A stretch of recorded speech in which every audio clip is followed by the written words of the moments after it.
Today, I couldn't be further away from Arizona State University, I think, even if I tried. And although I'm having connectivity issues during the day, I seem to have some connectivity during the night, and that helps because I usually log on overnight anyway. But it's really important that we distance ourselves from the day-to-day activities that we're engrossed in for some reality checks. Now, some of us don't need to go on a break, don't need to travel 4 or 5 hours from the urban center that we're in, where we work, where we live, where we interact with one another on a daily basis. But it helps to disconnect, and I can't say I'm fully disconnecting on this trip, but I am enjoying some time out during the downtime at ASU. And so getting closer to nature actually reminds you of reality. Reality is not receiving constant flows of messages every 3 seconds, every 30 seconds, every minute, every 10 minutes, every hour. It's not social media where we're pumping out things to, get more likes and more reshares. That is actually not life. This is life. This is more real than anything that you could find online. Surrounded by the natural sounds, surrounded by nature itself. But how can we acquire this in our everyday life? Even when we're in urban areas and we're working really hard, what does it mean to switch off for about an hour or two a day?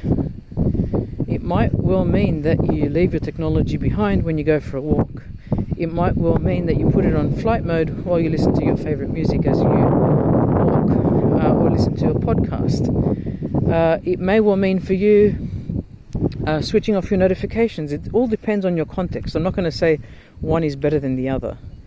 But it's really important to distance yourself from the shiny gadgetry, from the laptops, from the tablets, from the phones, from Netflix, from Amazon Prime, or whatever you're actually used to enjoying. Nothing is wrong with that. It's informative, somewhat persuasive at times, but this is where you're going to find the purest rendition of life, I think. And for some of us, it might be the desert, for example, in Arizona. For some of us, it might be a local lake.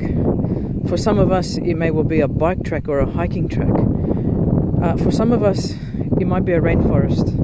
For some of us, it might well mean taking some time out in a highly dense urban area and simply walking the streets rather than actually being in our vehicle and in the comfort of air conditioning. It might well mean just going outside and taking a specific route and just concentrating on what's around you physically with your feet. And that's one of the things that I think modern society misses, actually using their bodies to move. And I think that's one of the things that will get us in the end. Is not so much the fact that we're working hard behind communication technologies and storage technologies and social media and so forth. It's the fact that we're not moving.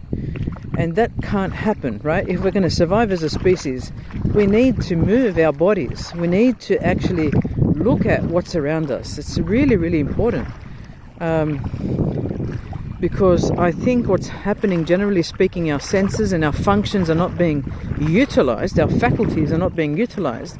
And so we have these incredible capabilities, but when they're not in use, they're actually going to suffer atrophy of some sort.